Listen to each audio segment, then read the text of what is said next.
गौरी गोपाल आश्रम में जो माताएं रहती हैं,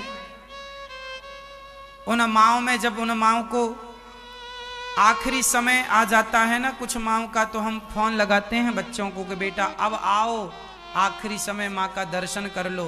तो कुछ बेटे मना कर देते हैं कि नहीं, हम नहीं आएंगे, आप ही सब कर दो। अंतिम दर्शन मरी हुई माँ को देखने तक नहीं आते कुछ बेटे ऐसे। इसलिए हमें तो ये समझ में आता है कि इस धरती का सबसे बढ़िया कार्य है सेवा, और भगवान को मूर्तियों में देखने से अच्छा है कि माओं में, इंसानों में भगवान को देखा जाए। मूर्ति में भी भगवान है, मूर्ति में भी भगवान देखो, मंदिरों में भी भगवान देखो, लेकिन पहले अपनी माँ में और अपने पिता में जिसने अपनी माँ और पिता में भगवान को देखा है वही मंदिर में भी भगवान को देख सकता है।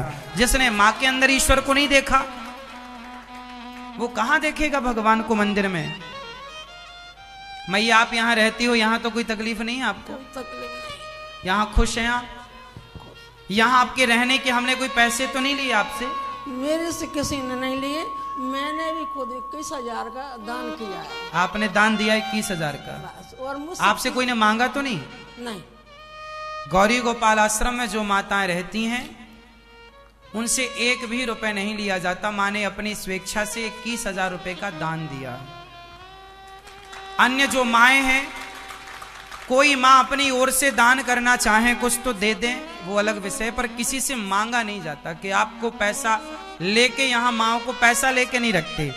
माएं जरूरतमंद हैं तो माओं की सेवा होती है। पैसे माओं से क्या लेना, आप लोग देने लायक हैं तो भगवान ने आपको प्रेरणा दी, तो आप जो सहयोग करते हैं उस सेवा के बल पर इन माओं की सेवा। आज गौरी गोपाल आश्रम में ऐसी माएं अब बताओ ये जरूरतमंद मां है या नहीं? अपनी औलाद सेवा नहीं करेगी तो कहां जाएंगी? सेवा करना इंसानियत का परिचय। इनके बेटों ने पुत्र धर्म नहीं निभाया, भले वो ना निभाएं, पर हम तो अपनी इंसानियत का धर्म निभाएं। हमारी इंसानियत, उनका पुत्र धर्म मर चुका है तो मर जाए, हमारा तो कम से कम इंसानियत, हमारी इंसानियत तो ना मरे। उनकी मर गई इंसानियत तो मर जाए, हमारी इंसानियत नहीं मरनी चाहिए। और इन माओं की सेवा आप सबकी जिम्मेदारी है। आज ऐसी माएं यहां पर 272 माएं हैं। ऐसी कितनी माएं हैं यहां पर? आप में से कितने लोगों ने दर्शन किया इन माओं का? गौरी गोपाल आश्रम में आप जाइए और खुद अपनी आंखों से देखिए, आपकी आंखों के सामने है। आप भी इन माओं के लिए, आश्रम में अब जगह कम पड़ गई ना तो बड़ा आश्रम बनाना पड़ रहा है।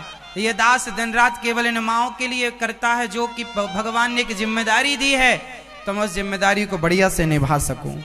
इन माओं के लिए आपसे प्रार्थना करूंगा, एक कमरा बनवाकर आप इन वृद्ध माओं को समर्पित कर सकते हैं।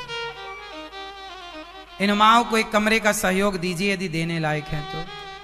हमारे भैया जी बैठे हुए हैं, आप श्री ने माओं की बहुत सेवा की है। माओं के लिए कमरे की सेवा आप श्री ने की। गौरी गोपाल आश्रम में एक कमरा बनवा के आप माओं को दे सकते हैं, एक कमरे की छत डलवा सकते हैं, या फिर एक माँ को गोद लेकर, अब ऐसी माओं को आप एक माँ को गोद लेकर कहिए कि ये एक माँ की रोटी की व्यवस्था जीवन भर हम करेंगे। यदि आप लायक हैं तो इन माओं की सेवा से जुड़िए। आप लायक हैं तो गौरी गोपाल आश्रम में संतों की सेवा होती है। हजारों साधु संत नित्य प्रसाद पाते हैं, पेट भर भोजन करते हैं। वो भजन करने वाले संत हैं साहब। आपकी रोटी खाएंगे ना तो रोटी के बदले आपको अपने भजन का पुण्य प्रदान करेंगे। हजारों संत भोजन करते हैं, एक दिन की प्रसादी संतों को आप अपनी ओर से बंटवाकर पुण्य के भागीदार जरूर बनिएगा यदि इस लायक हैं तो।